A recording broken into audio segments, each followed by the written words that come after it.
Hey everybody, I'm Andrew Bird and I'm here at Newport Folk Festival, and I'm talking today about how I turned the violin into a songwriting instrument.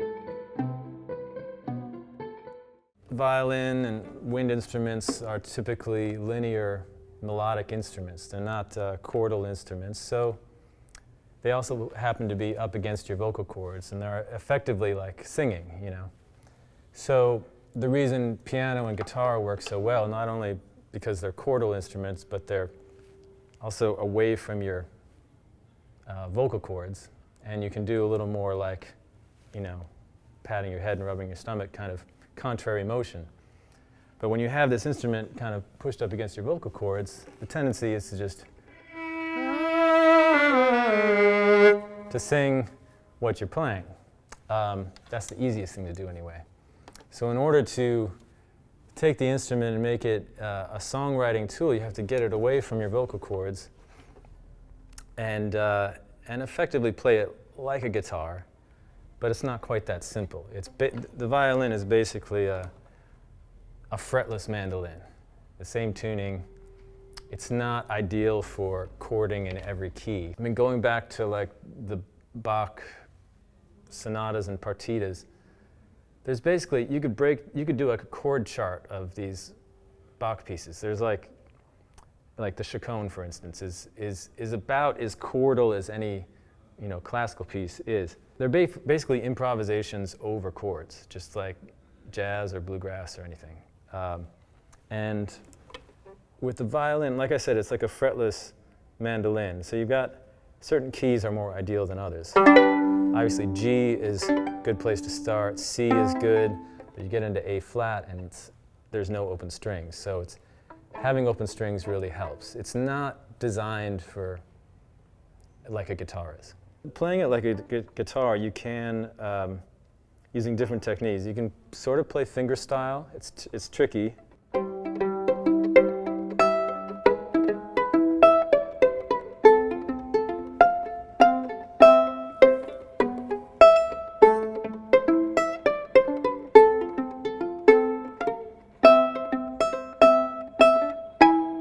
But you can play a C chord in a number of ways. You can play, or you can play an E chord like, or it gets tricky getting your fingers out of the way of the strings because they're so close together. You just find that as much as you'd like to be able to play in A flat or D flat,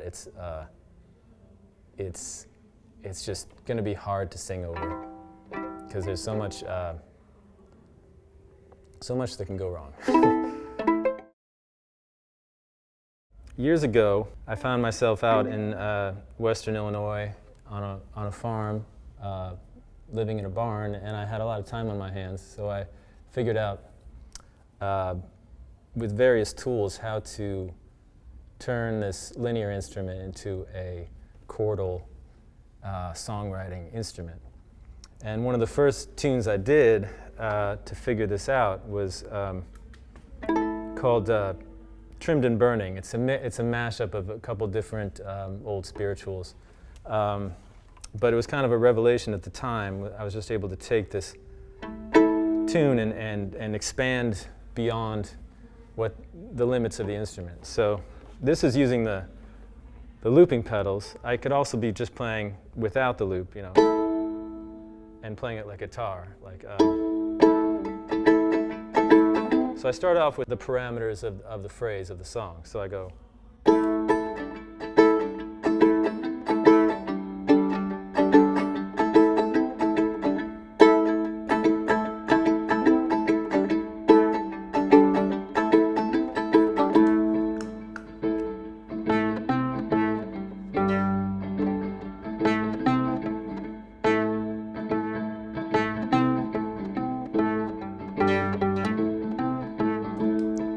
So what I've done here, I've just played two phrases on repeat, and then I'm adding layers to it. So I start with the skeletal framework, the rhythmic framework first, because that's your band, that's your rhythm section. And then as you move on, you get into more of the linear more forgiving parts. But right now I've just laid down 2 lines of the 8-bar phrase, and the second line was a bass line. I'm using an octave pedal to get that, a lower frequency out of that. And then I'll keep going with the loop. So I'll start with the fiddle part.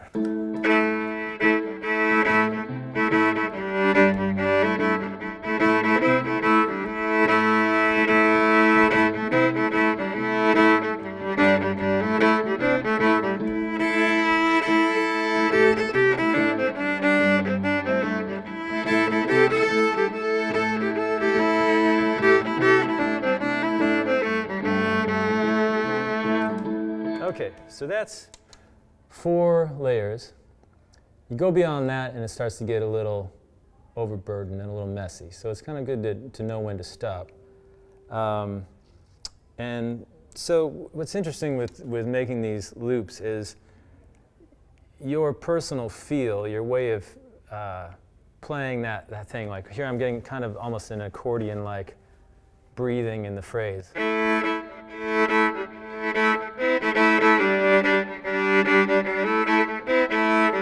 Now, if I were playing with a drummer or a click track or whatever, that would be pretty messy. But since it's just me, it can kind of go over the bar lines a little bit. It's forgiving in a way that as long as I get my personal feel in there, I'm good. So now I've got these 4 layers, and I'm ready to start singing over it.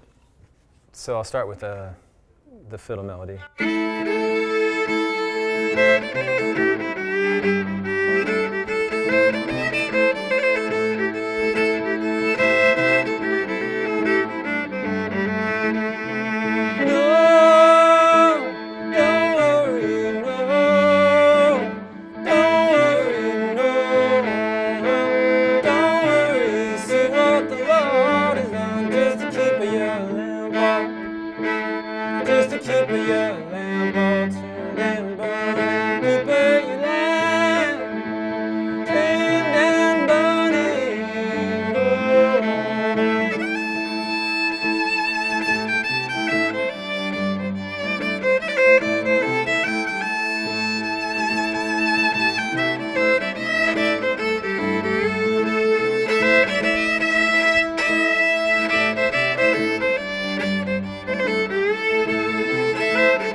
And I started doing that over 15 years ago, maybe 20 years ago, and it just kind of blew everything open for me because I wasn't much of a guitarist, I wasn't a pianist, I was a violinist playing this linear instrument, and suddenly I'm able to create this vertical world over which I can sing over. So, but then in order to do that, you have to kind of find ways to vary the sounds you're getting out of the instrument so you don't get the same frequencies building up with one layer after another. So thus the octave pedal, but also like, you know, choking it for rhythmic.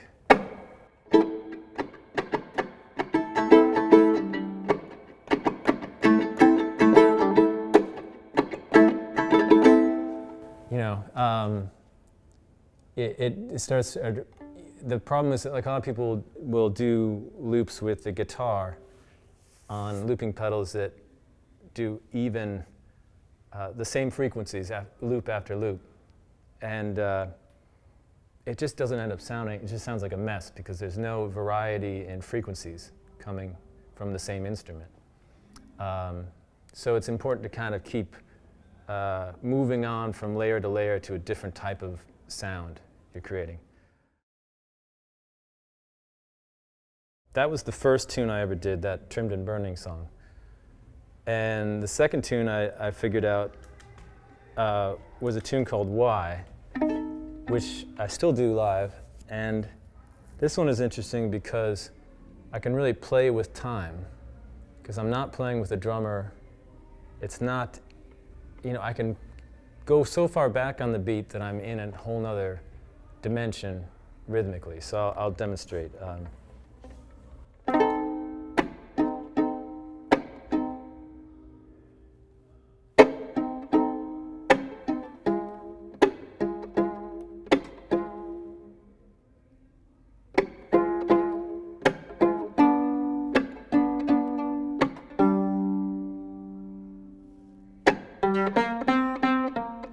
Two, three, four.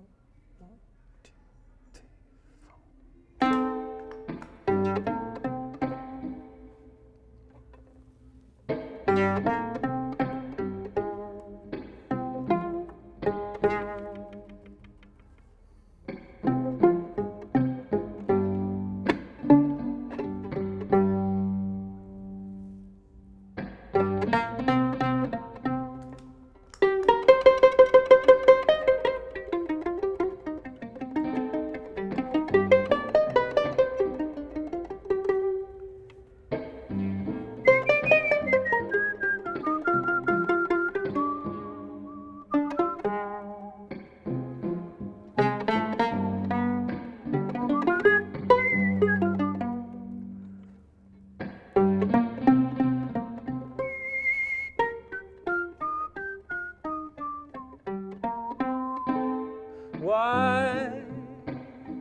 'Why'd you do that?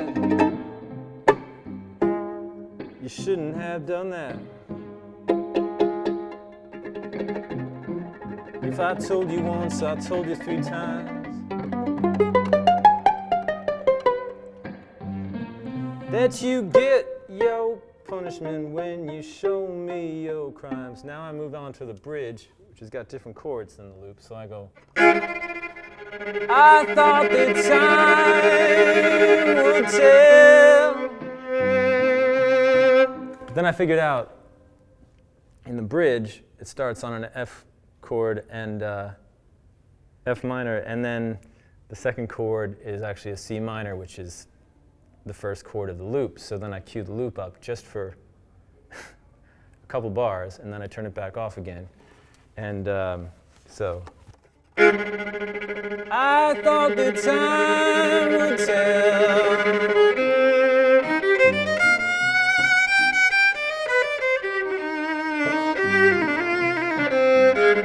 My sins would provoke you to rest somewhere.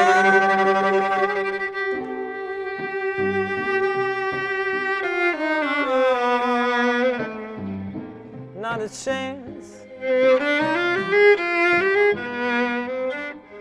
Whatever happened to fiber romance?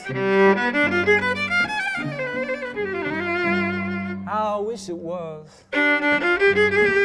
How I wish it was your dishes you were throwing. Damn you for being so easygoing. So that was sort of learning how to take the limitation of the loop, which you don't have enough time to do a whole song. Plus, you're going to try people's patience by doing a 60-second loop. So you really, these only give you 26 seconds at the most, which is enough time to do a verse, but not enough time generally to do a verse and a chorus or a verse and a bridge. And that would become, like I said, kind of tedious to listen to you setting that up. So most of the loops tend to be a 4-bar phrase.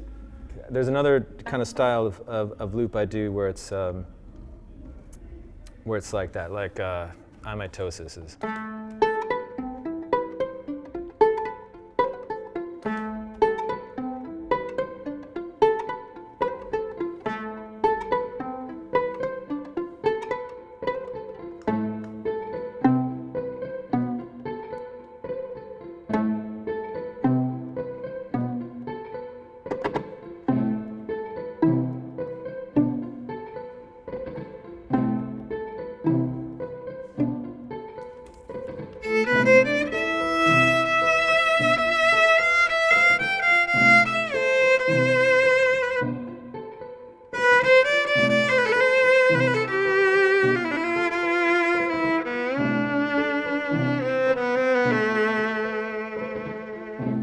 him busy as bleeding stones,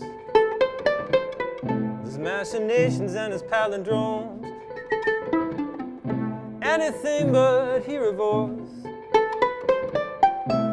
anything but hear the voice, anything but hear the voice that says that we're all basically alone.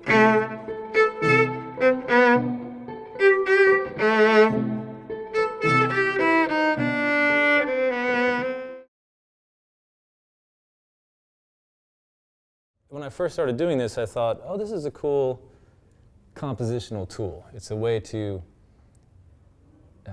do a quick demo. It's kind of like, this is when I was younger, a lot of musicians would use 4-track Tascam recorders to do demos. So, they could do a couple overdubs and kind of flush out a song.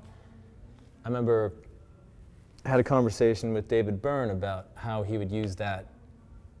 He would make 4-track tapes to give to the Talking Heads, the band, to show exactly what he wanted rhythmically. And I do a similar thing with my band, is that I can stumble on, through improvisation and experimentation, stumble on really unique patterns through looping all day long, and I'll find some kind of feel that's almost impossible to replicate if I were just to do a band rehearsal and say, okay, here's the chords of the song, let's figure it out. I'll come in and I'll make a loop for them, and they'll hear, oh, I hear the feel here. It's an intuitive thing, and I'll either, if the band gets it, I'll maybe won't use the loop at all, or I'll keep it in just to make sure everyone's always, reminded of where this came from. The looping stuff can sound really amazing on its own.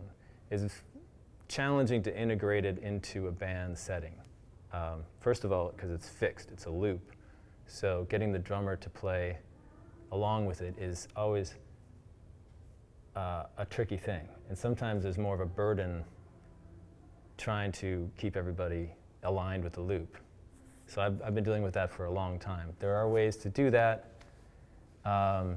You can put the amp right next to the drummer, or just use it to have everybody in the band sit down and say, hey, here's this new song I've been working on. It kind of goes like this, and it's like.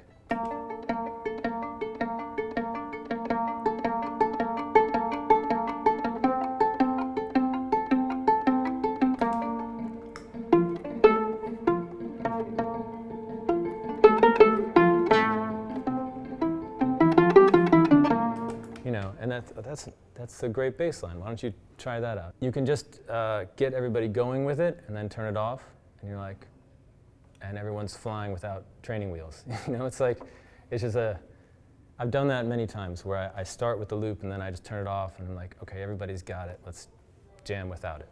Because it is liberating once you get rid of the loop, because no matter how cool it is, it's kind of like a click track, and nobody really likes playing with click tracks in a way.